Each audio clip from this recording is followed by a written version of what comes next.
What's going on, Suns fans? It's TRL. And first off, I just want to say what an all-star break that went by pretty fast. And tomorrow, the NBA is officially back on.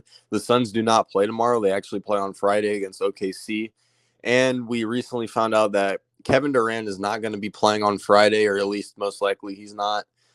He could return as early as Sunday, but people are saying he's going to be playing next Wednesday when we play the Charlotte Hornets. And so chances are we're going to have to wait exactly another week for KD to finally play as a Phoenix Sun. But so we got the Thunder, we got Milwaukee, and then I think after that is when we play Charlotte. So probably about two more games without him, but we'll see how we do against those teams.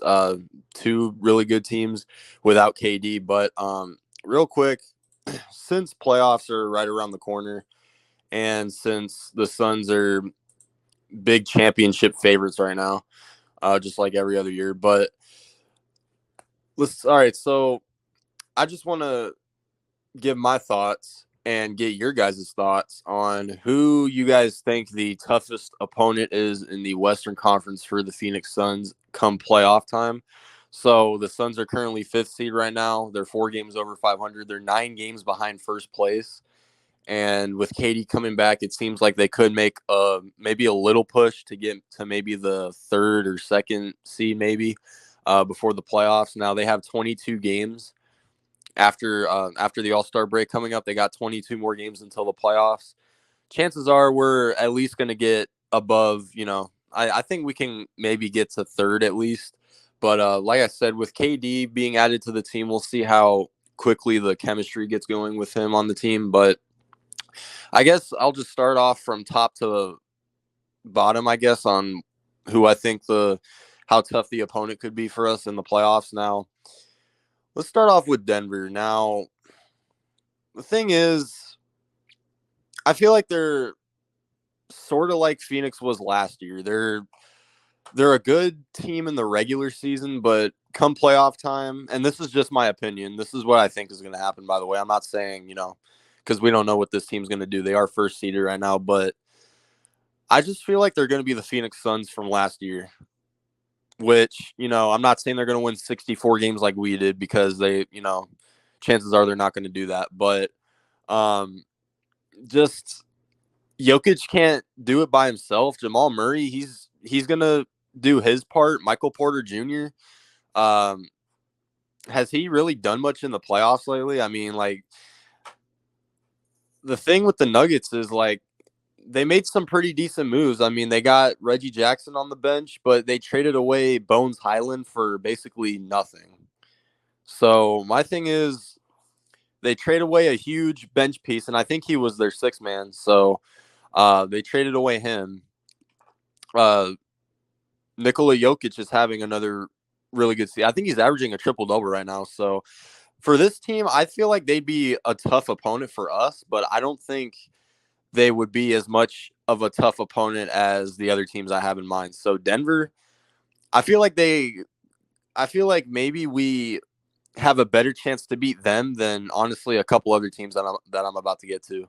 Which, if you guys look at the thumbnail, those are pretty much the two teams that I have being the toughest opponents for Phoenix. But this is just what I think. I feel like Denver's just going to be what we were last year, to be honest. I'm not saying they're going to get, obliterated in embarrassing fashion, but I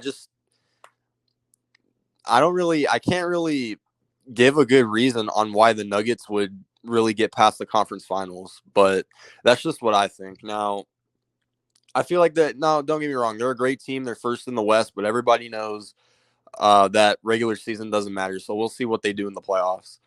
Number two, Memphis Grizzlies. Um, yeah, this team, I don't think anybody's really terrified of them, to be honest, including me. Now, the one thing that the Grizzlies have a lot that we don't, or at least we've seen recently, they have good rebounders on their team, such as Steven Adams, Jaren Jackson. They have good defense in those players as well. DeAndre Ayton, who has actually been improving a little bit on his shooting and his rebounding.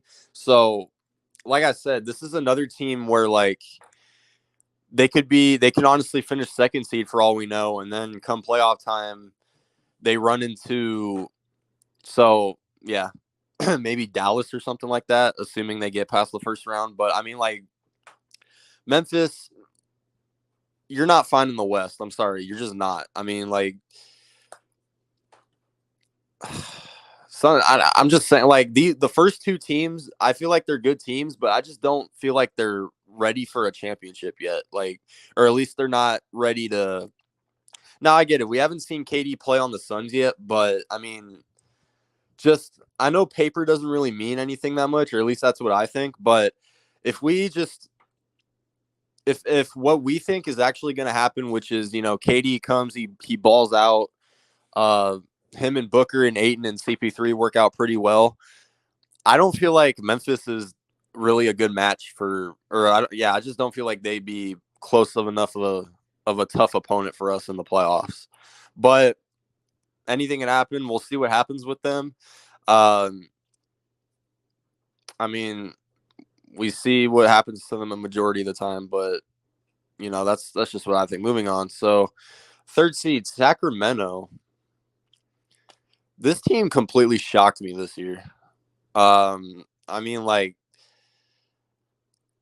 just if you would have told me that the Sacramento Kings would be 32-25 at this point, third seed, 8 games behind first seed, and getting ready to make an actual postseason run, I would tell you you're smoking Los Angeles meth and you need to get the heck out of here. That's what I would have told you. But De'Aaron Fox, Domantas Sabonis are actually leading that team pretty well.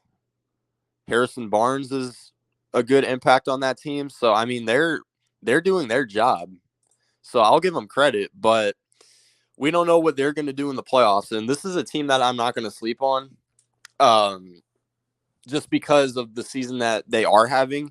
Now, if they get a high seed and get home court advantage, we'll see what happens. Chances are they play a below team like around here. But I mean, to be honest, I don't know what they're going to do in the playoffs.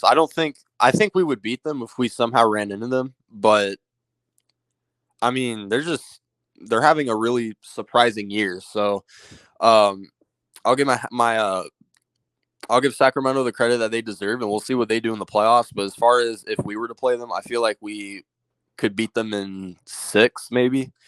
But we'll see what happens with them. Number 4 seed, and one of my least favorite teams in the NBA, the LA Clippers. Now, this team always plays us tough, and obviously we haven't seen them play against us with KD yet, but no matter what, this team doesn't give up. They're not quitters. They always play at full strength whatsoever. I mean, we saw it when Kawhi Leonard was injured. We saw it when Paul George, was going off in the playoffs. They traded for Bones Highland as well, which is another good piece to their bench. They got Norman Powell as well. So the Clippers, they have a better bench than us. I'll give them that. We don't know how Kawhi and PG are going to exactly do in the playoffs, especially because we don't really know if Kawhi is actually back at full strength yet. Now, what a lot of people are saying is that the Clippers are resting Kawhi and Paul George for the playoffs, which that could be the case. Kawhi Leonard normally does go off in the playoffs. So I feel like the Clippers have one of the best chances, if not the best chance against us in the playoffs. And as you can see, if the season were to end today, that's who we would play in the first round, and we would have to go to their stadium for the first 2 games. So the Clippers, that's definitely a team that has a really, really great chance against us. And to be honest, I feel like they have a better chance than the top 3 seeds in the West right now. So as far as I know, the Clippers, they always play their opponents down to the wire in the playoffs, especially. So that's who I got with a really good chance against us right now. But like I said, we'll see what happens. And as you guys can see, we're 5th seed. We'll see what happens. We'll see what seed we finish. Number 5 or number 6 in the West, the Dallas Mavericks. And I swear I will be the first person to tell you guys that I want nothing more than a rematch with this team. This is the team that I want in the first round, if not the second, third, whatever, whenever we run into them. Um, I am still not over what they did to us last year. I will admit that, because I thought last year was our year, especially after the regular season we had. I pretty much thought no other team except the Warriors was gonna have a good chance against us in the West, and somehow we got upset big time. So they traded for Kyrie Irving. They got rid of Dorian Finney-Smith and Spencer Dinwiddie, which the Mavericks, they're taking a big risk this season because Kyrie Irving is a free agent after this season. But in my opinion, I mean, Mark Cuban's got a bunch of money, so I feel like he's going to pay Kyrie Irving. That's what I think is going to happen. He's not going anywhere, but um, whether that is the case or not, they're still taking a big risk. So the Mavericks, I feel like them and the Clippers have the biggest chance against us, because Luka always decides to go just demon mode whenever he plays us for some random reason. So Mavericks and Clippers, those are the two toughest opponents I've got for the Suns in the playoffs. The Pelicans, Zion Williamson just can't stay healthy. He just can't. When they're healthy, they're a really good team, but they're not gonna. If they can't stay healthy, then I'm sorry, you're not gonna get past any of these teams that are above you. The Timberwolves, I don't know how they're playing. I think Karl-Anthony Towns is still injured right now, so I'm surprised that they're even where they are right now. But Anthony Edwards is having a good year. They recently they traded D'Angelo Russell, and they got Mike Conley, so we'll see how that kind of makes the team different. So we're pretty much in the play-in tournament at this point. Golden State, we don't know what type of second season half comeback they're going to have, or if they're going to have one. We'll see what happens with them. The Thunder, in the play-in tournament, I feel like that's the most they're going to go. OKC, if they somehow find a way to get up to 7th or 8th, I'll give them credit. I mean, they're like, no one thought they'd be in 10th, including me. I'm not really going to talk about the rest of the teams except for the Lakers. You guys just stop trying to think you're going to make a comeback, because you're not. All right, but that's all I got for them. But anyway, Clippers and Mavericks, those are the two teams I have having the best chance against us. But like I said, you never know. For all we know, Denver or Memphis or even Sacramento could put up a really good fight against us. You just never know. But the West, like I said, we'll see what happens when KD plays his first Suns game, and we'll see what happens and how the chemistry is set and how the team is completely different. But once again, guys, I appreciate you guys for watching this video. Let me know who you guys think is the toughest opponent for the Phoenix Suns in the playoffs. And I know I didn't talk about the East opponents, assuming the Suns get to the finals. But if you guys think the Suns are going to get to the finals, let me know who you think the biggest opponent would be for them in the finals. But once again, guys, I appreciate you for watching this video. Leave a like, comment your thoughts, and sub up if you're new to the channel. But with that being said, guys, have a great rest of your day. I'm gone.